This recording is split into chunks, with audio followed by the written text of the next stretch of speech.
Well, now we know. And geez, maybe you're like me, but I'm not sure I want to know anymore. The closing scenes of episode 9 of 1883 were nothing short of heartbreaking. I mean, we got answers, but not the answers we wanted, even if it was really, really clear what was going to happen from the get-go. I mean, how do you spell denial again? Yeah, that was me.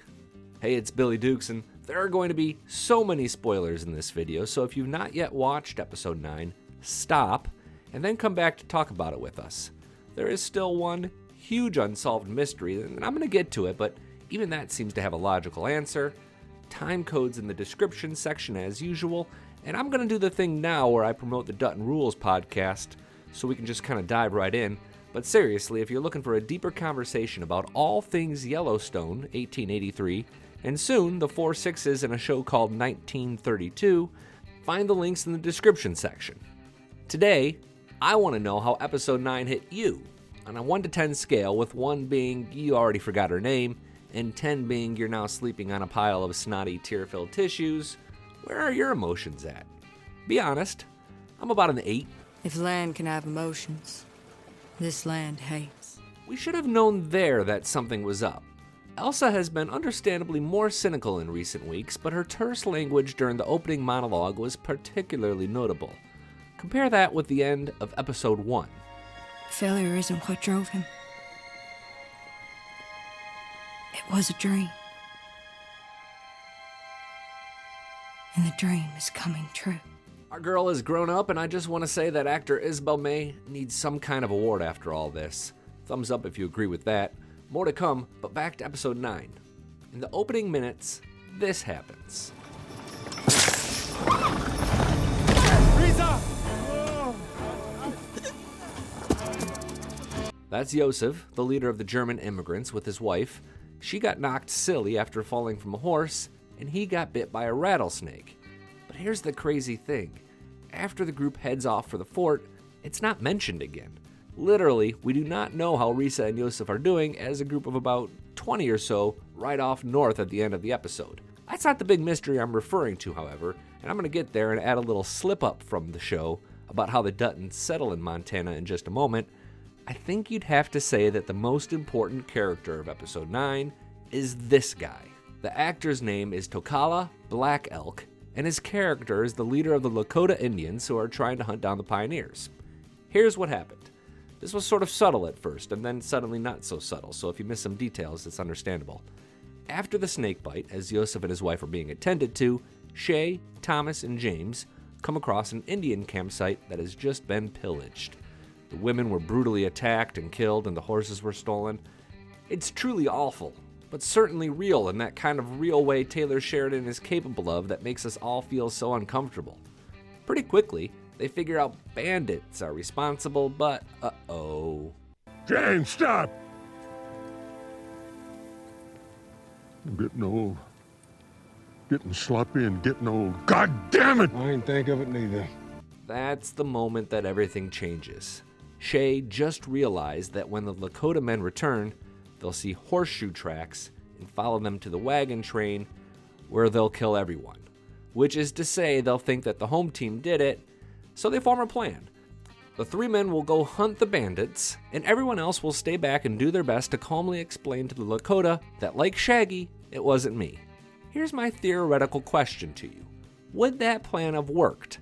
I mean, I think yes, but I say that with really no understanding of American and Native relationships in the 19th century. And as an optimist, what do you think? Leave a comment below. We never find out because Cookie shows up. Forecast for 6 hours ride. I'm gonna make it in 4. Anybody that wants to join me to the fort, saddle up. Ha! Sigh. Cookie, great cook, bad leader. What happens next is exactly what you think is going to happen. And in a larger sense, what happened this entire season is logically what we all thought would happen, even if we try to trick ourselves into thinking that scene where Elsa gets shot with an arrow is a dream. Margaret tells Elsa to change into that second dress that they mentioned last episode. Elsa eventually obliges, and oh no, that's the dress. My heart dropped to my feet here as we literally watched Elsa put on her funeral dress. Over in the sagebrush, The hunt for the bandits goes really well, and they get their men, and we get this triumphant Thomas moment. He says, "You ain't no deputy. You ain't no judge. You ain't no jury. You the thief. You gonna die for it." I loved that classic cowboy line. So many of these old westerns have these great cowboy lines, like Clint Eastwood in The Outlaw Josie Wales when he says, "Dying ain't much of a living, boy." The dude he's talking to dies too, but I digress. The trio head back to camp to realize that the wagons are gone, but the Lakota have been there, so they race to catch up, but they're way too late. Cookie goes first, but then they chase Elsa, who pivots to split up the group in hopes of saving some of her people. This works, but yeah, that was the worst commercial break tease ever.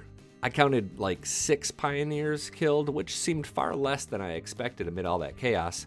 Cookie and the Pants Lady were among them. That scene was way too gory to show you, but if you know, you know.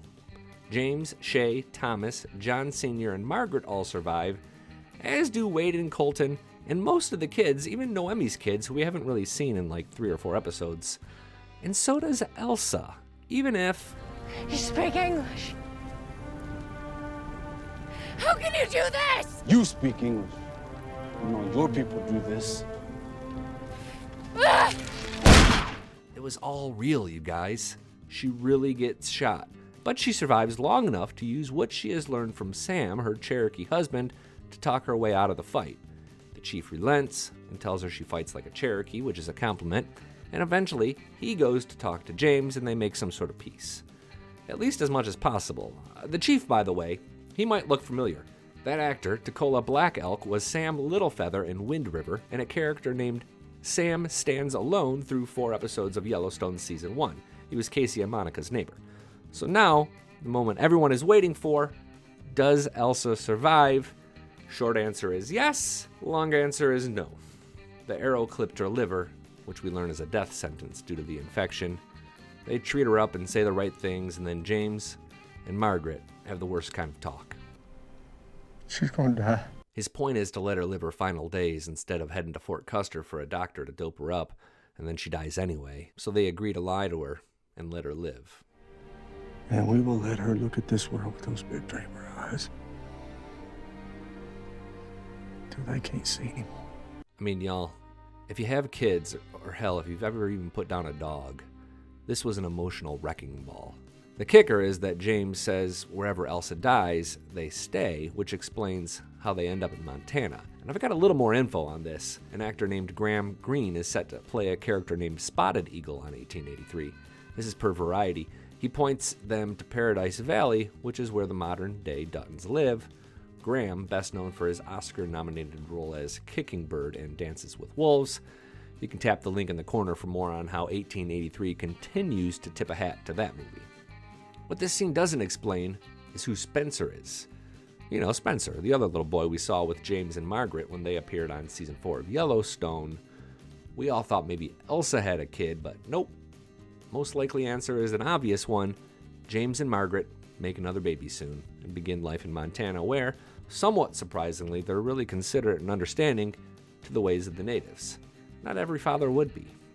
Side note, I thought this was Tim McGraw's best acting. His tense silence and the expressions on his face were truly amazing. Well done. I think I'm going to stop talking now, other than to let Elsa finish.